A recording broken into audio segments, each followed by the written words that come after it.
自從前年年初疫情爆發以嚟，港深兩地接近斷絕來往，咁我同我深圳居所啲模型就硬崩崩咁人物兩地2年半，而且仲係重聚無期。前幾日我終於喺雜亂無章嘅電腦檔案入面揾到我之前影低嘅一啲關於深圳居所嘅模型嗰啲圖片，依家可以攞嚟懷緬一下。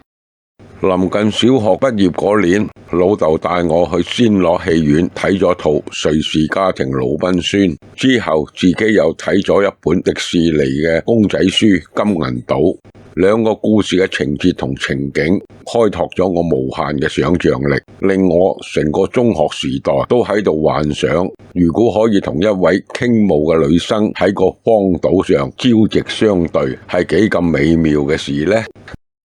不過事實當然同瑞士家庭咁啱碰到一個挪亞式世外桃源一樣咁唔現實，但故事入面大航海時代嘅帆船的確令我認為係當時人類智慧同勇氣嘅一種極致表現，同時令我非常渴望擁有一艘帆船模型，可以細心觀賞入面嘅結構同外形嘅風采。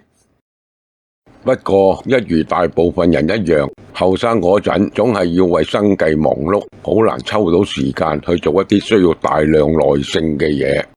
幾年前，小佢考完中學文憑試，想揾啲活動嚟舒緩下之前緊張嘅日子，竟然話想試下砌模型船，問我好唔好？我梗係話好啦，多講無謂，即時去模型店買咗呢艘成1000蚊嘅 Review 憲法號1:96。我仲未顛到買木模型船，算係買到比例最大嘅塑膠模型船。同時再買手細嘅小獵犬號俾佢先練一下。呢艘憲法號我估模具面世應該超過60年，模具吻合度同今時今日係冇得比嘅，所以係特別考驗耐性。不出所料，小佢玩咗唔夠1星期就意興闌珊咁打退堂鼓。砌模型呢樣嘢真係唔適合年輕人。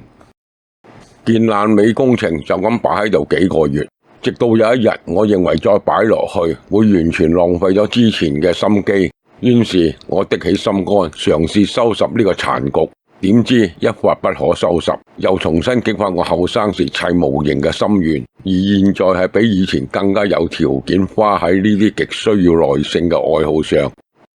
呢艘卡麗莎都係 Review 60年代嘅舊模具1:96嘅塑膠模型，獨此一家，威望加味係以庫存價500蚊出售。呢次我嘗試用能夠俾到嘅最大耐性嚟完成佢，同時裝埋帆。卡麗莎係帆船時代巔峰之作，從上海運載茶葉去倫敦，優美而利落嘅船型，多次全程平均時速達到16海里以上，仲快過呢家大部分普通貨船。當然，佢要多幾倍船員操作同埋揀季節嚟航行，所以一年只能來回一次。而呢啲需要大量人力操作嘅帆船，自從蘇伊士運河開通之後，不可避免地逐漸被時代淘汰。一戰後，俾有心人將佢從擱淺嘅沙洲腐爛中拖返去英國做訓練船。二戰後再準備翻新成為博物館，經歷過2次失火，耗資超過4500萬鎊完成，足以證明公眾對佢嘅珍惜同熱心。當時我又一時興起買咗一盒 Helter 嘅1:150嘅 Primer， 係艘大型風力貨船，喺服役超過50年之後，迎來一個悲慘嘅結局。滿載小麥途中喺西非遇風沉沒，連帶隨船52個後生嘅見習生中50人溺斃。事故調查指向指揮不當嘅女船長同惡劣嘅天氣，而呢次海難令到以後嘅船舶裝載穀類貨物時，需要建造防止穀物移動嘅裝置。喺同型嘅帆船中，德國人更加紀念呢艘悲劇帆船。就係呢2艘咁花心機砌嘅模型船，逼我要想辦法做個模型展覽，將嚟擺設佢哋，避免封塵。結果發現用亞加力製作展示箱都唔係咁難啫。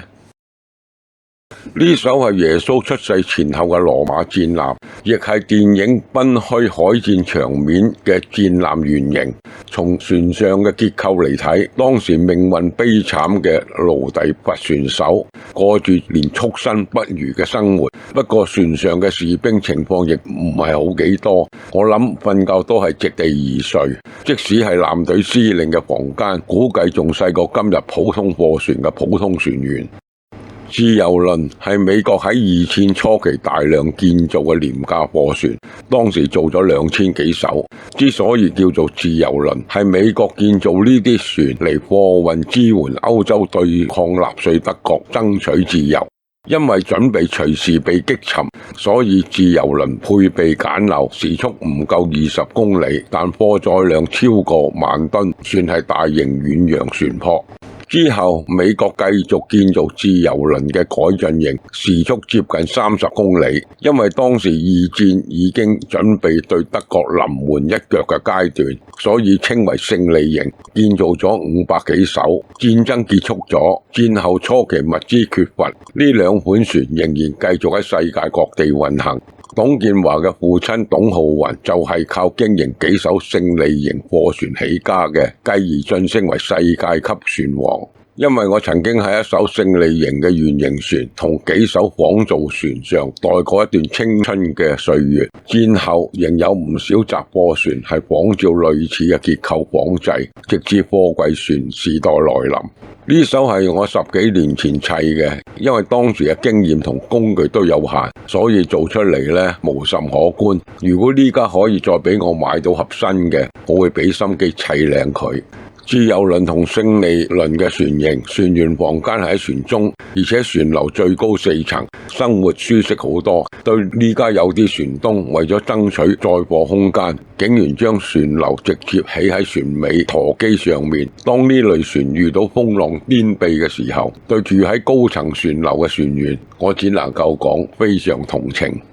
嗰次去日本旅行，同行人士都係熱衷於名牌手袋波鞋，而我用咗唔夠一個手袋嘅價錢買咗一堆模型。日本買模型除咗款式多之外，價錢仲平香港2成以上。2盒細比例嘅日本歷史建築物，砌完做咗個亞加力盒，準備嚟送俾親朋戚友。而 LEGO 同高達就係用嚟同呢啲後輩拉緊距離。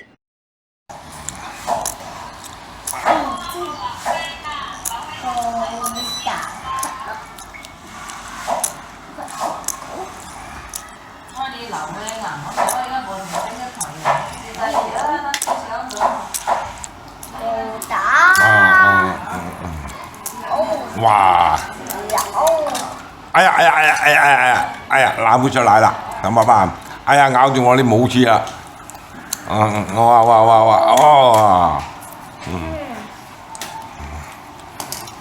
長谷村啲模型細節豐富，吻合度高，添合容易。我先砌咗呢艘老式嘅越洋客輪冰川丸，佢嘅造型好有傳統客船嘅風姿，係舊日本帝國嘅一項驕傲。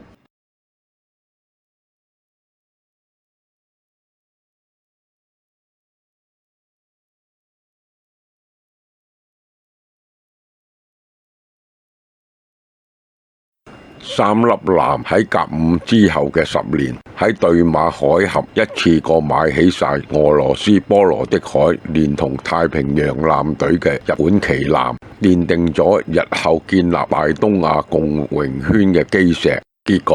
果係埋下40年後慘食2粒蛋嘅伏筆。之後引淚上米蘇里號簽航，昔日豪情壯志，敢冤亮劍，結果垂頭喪氣排隊繳劍。但今日又竟成為昔日死敵美利堅合眾國嘅堅定盟國。當日喺大日本帝國冧檔之前，為咗回應1億玉碎嘅召喚而跳崖嗰啲，難免就枉過奈何橋。